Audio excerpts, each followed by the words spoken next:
parle. Chaque jour, Charles et Carole vous présentent la leçon de l'école du sabbat.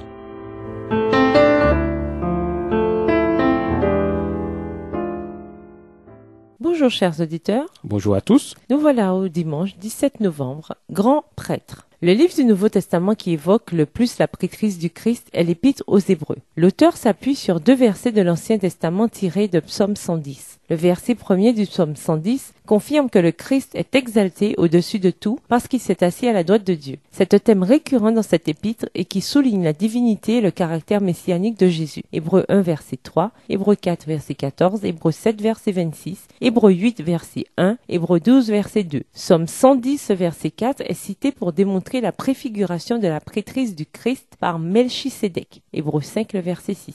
De quelle manière le Christ accomplit-il, à la manière de Melchisédek, le sacerdoce promis par Dieu? Voir en Genèse 14, les versets 18 à 20, Psaume 110, verset 4 et Hébreux 7, les versets 1 à 3. Genèse 14, les versets 18 à 20.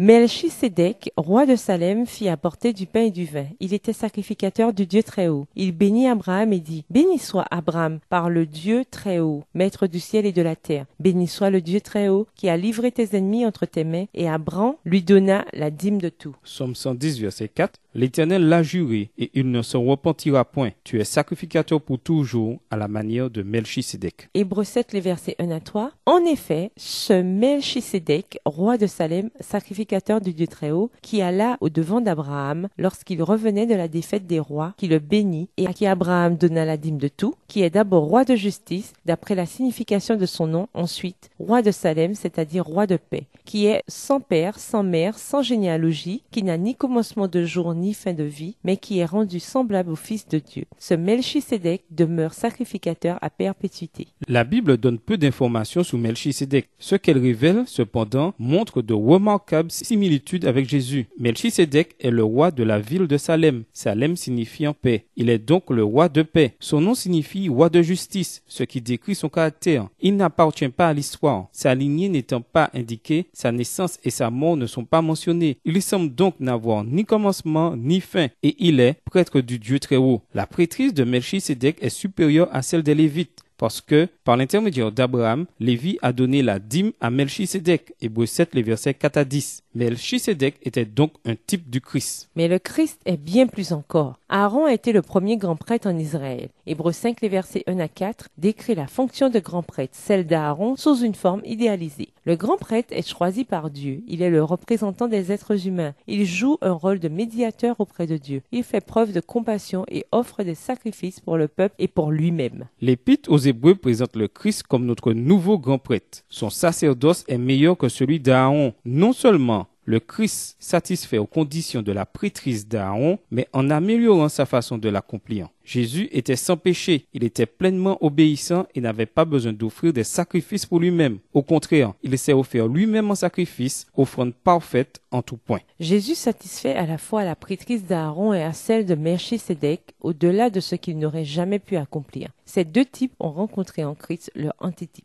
Et nous vous laissons avec cette question de réflexion. Comment la conscience du ministère du Christ dans le sanctuaire céleste nous aide-t-elle à comprendre la nature et le prix de notre salut? Au revoir et à demain si Dieu veut. À demain si Dieu veut, chers auditeurs. Dieu nous parle. C'était Dieu nous parle, présenté par Charles et Carole.